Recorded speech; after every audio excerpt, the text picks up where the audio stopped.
Number 1. At 39 years old, Derek Ephraim Condon walked into the dark hallway of a rural Idaho home, believing he was the one in control. Public records later identified him as a local man from the Blackfoot area, someone who blended into the small community far more easily than the terrifying role he would play that night suggested. His exact job and daily routine were not widely reported, but investigators would later say this was no impulsive break-in. He arrived with a gun, a mask, and tools, prepared for a long and calculated crime rather than a quick grab and run.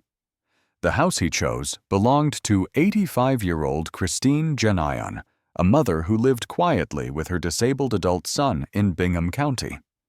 Neighbors knew her as kind, steady, the sort of person who dropped off cookies at local law enforcement offices and kept mostly to herself. On that March night in 2024, she went to bed like any other, believing that the walls of her home and the isolation of the countryside meant safety.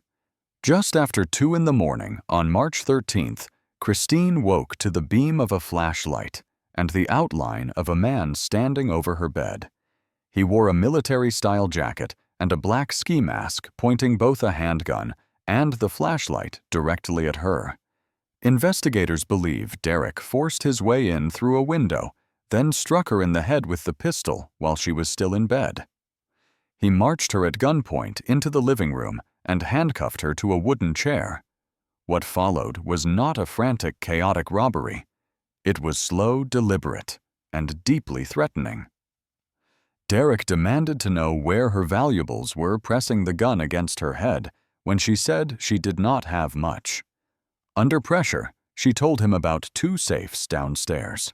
He left her bound to the chair and began moving through the house, rummaging through rooms at one point, discovering her son and becoming furious that she had not revealed he was there.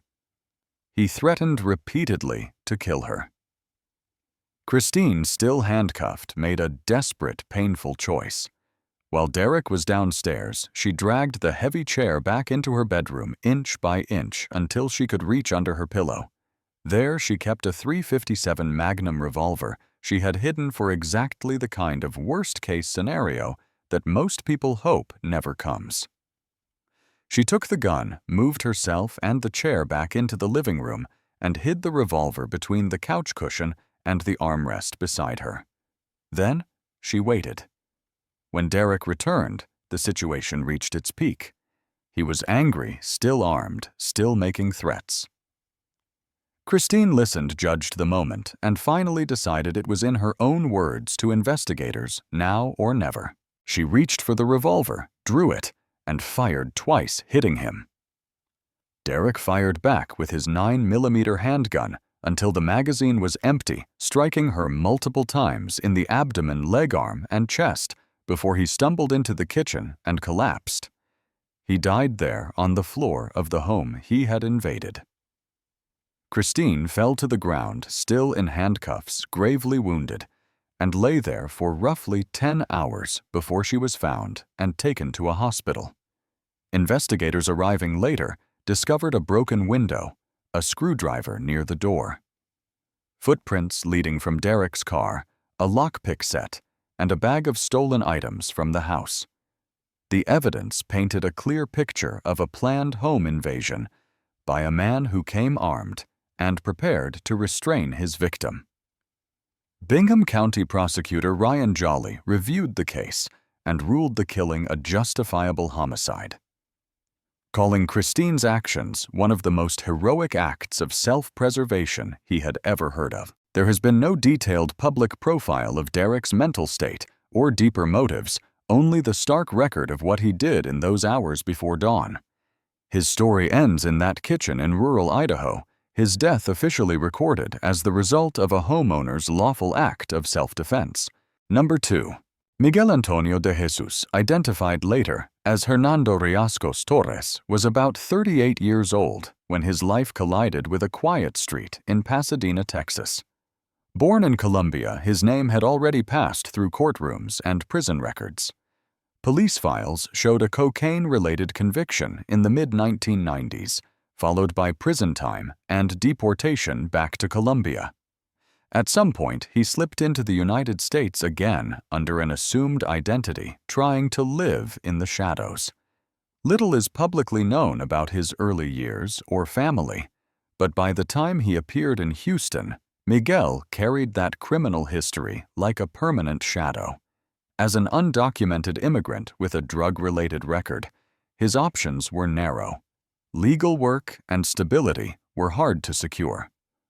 The constant risk of discovery and the pull of fast money made a return to crime more likely, and investigators later suggested he might have been tied to a wider burglary ring. On the afternoon of November 14, 2007, Miguel and another Colombian man, Diego Ortiz, walked up to a house in a Pasadena subdivision.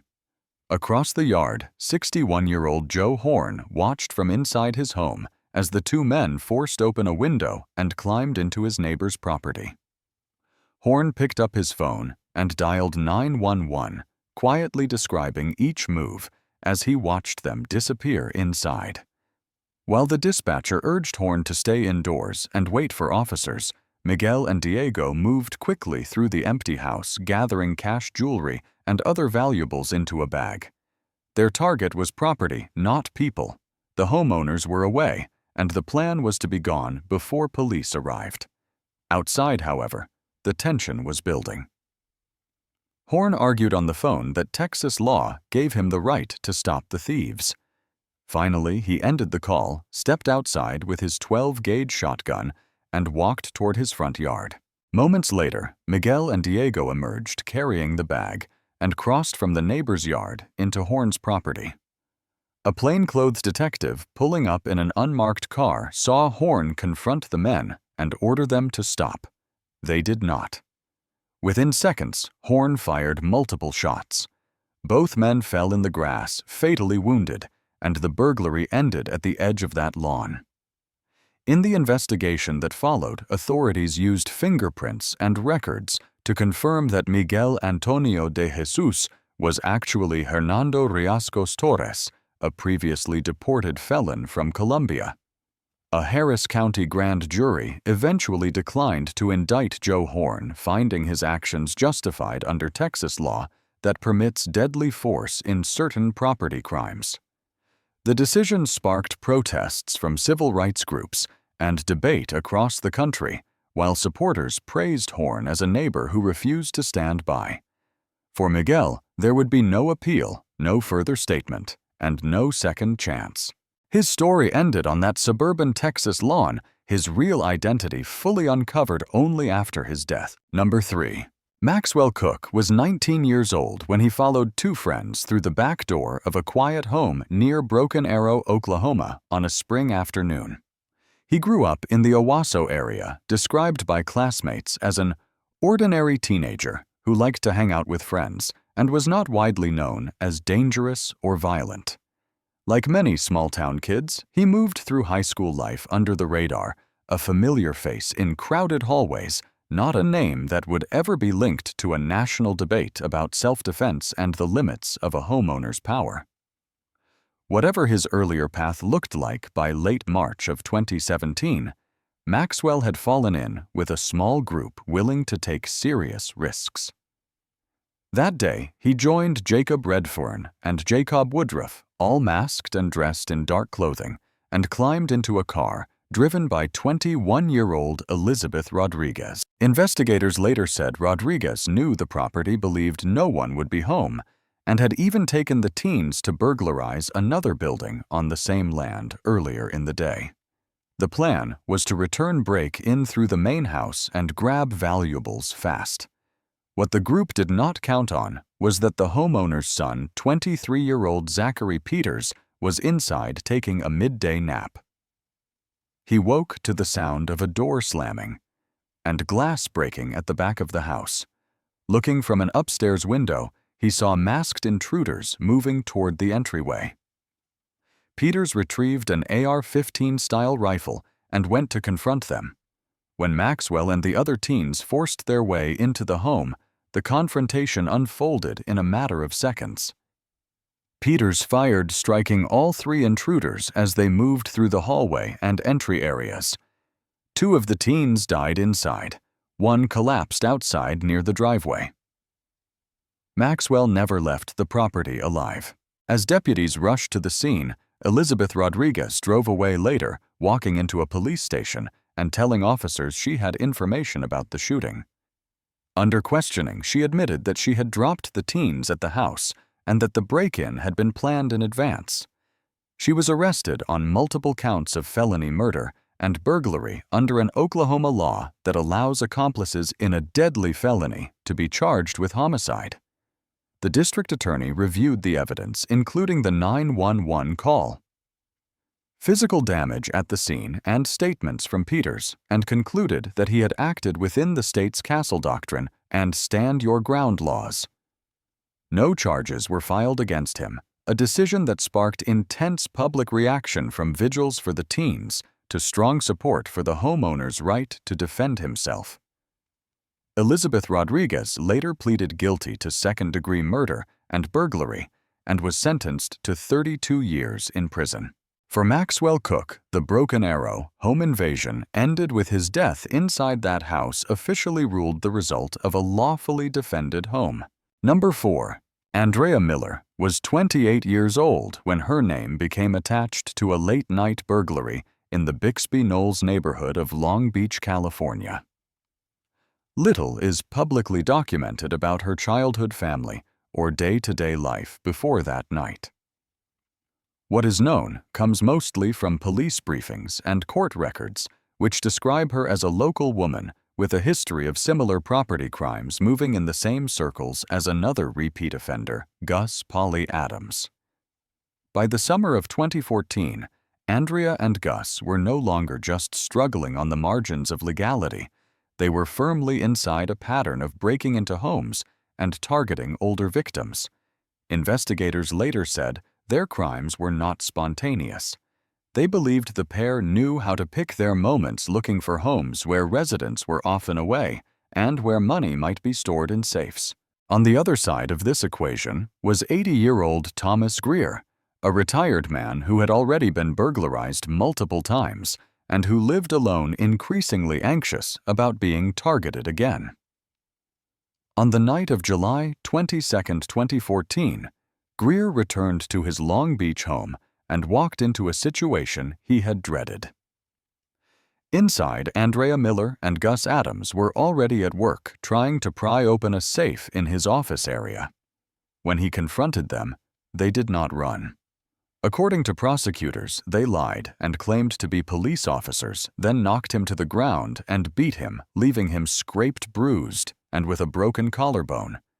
As he lay injured, they turned back to the safe, finally forcing it open and taking roughly $5,000 in cash.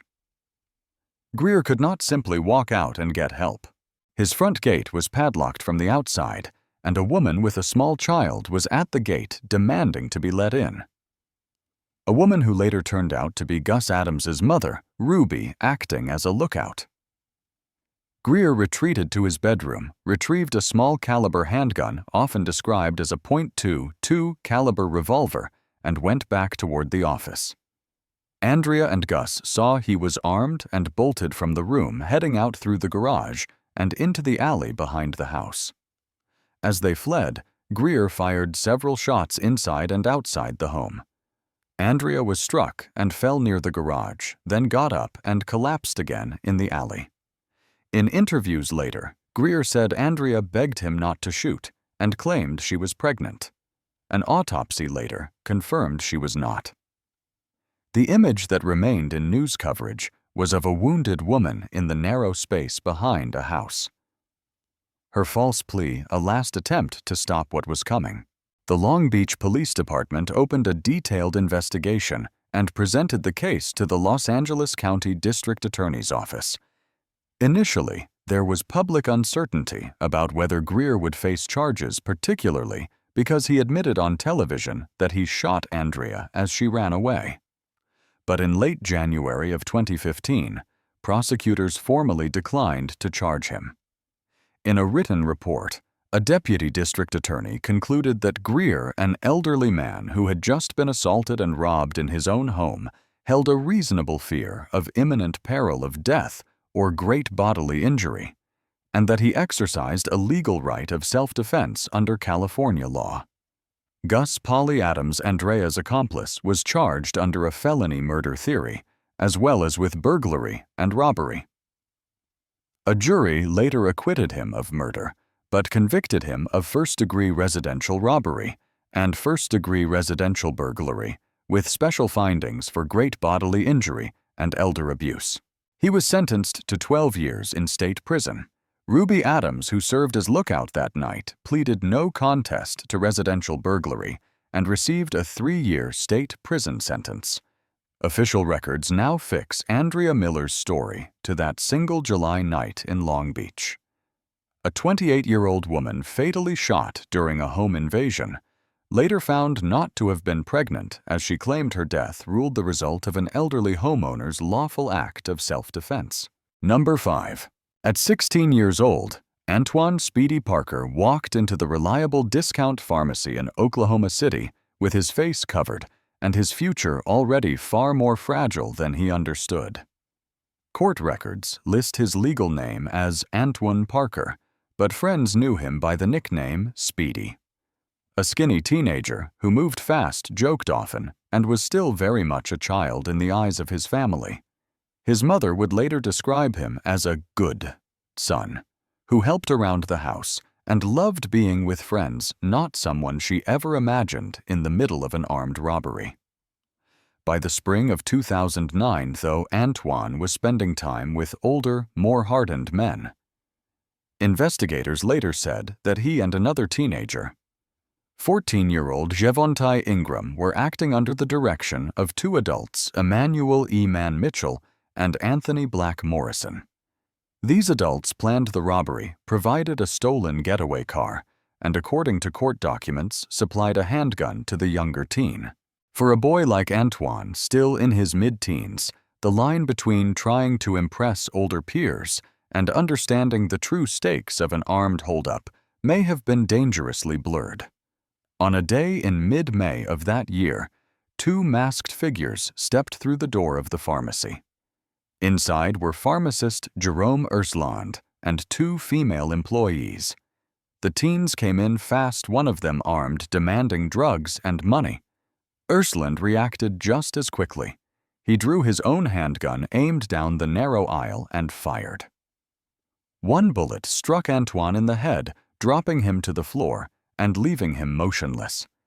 The other teen turned and ran, with Ersland briefly chasing him out the door and down the street. In that first chaotic burst of violence, prosecutors later agreed the pharmacist's actions fit the classic definition of self-defense. What transformed the case was what happened after the immediate danger had passed. Surveillance footage showed Ersland returning to the pharmacy, walking behind the counter, and retrieving a second gun.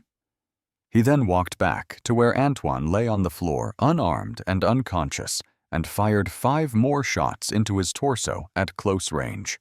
Investigators later testified that bloodstain and medical evidence showed Antoine never lifted his head or tried to get up. In that moment, in the eyes of the law, the situation shifted from defense to deliberate killing. The shooting split public opinion almost immediately. At first, many saw Ersland as a hero who had protected his co-workers from violent robbers.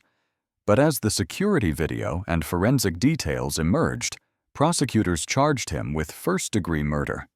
At trial, they argued that everything after the first shot was unnecessary and unlawful, emphasizing that Antoine was a teenage suspect who was no longer a threat when those final rounds were fired. The defense insisted that Ersland believed Parker was still moving and could get up to attack again, but the jury was not persuaded. Antoine Speedy Parker never left the pharmacy alive. Jerome Ersland was convicted of first-degree murder and sentenced to life in prison with the possibility of parole, a sentence that Oklahoma appellate courts have repeatedly upheld, while his legal team continues to challenge his conviction.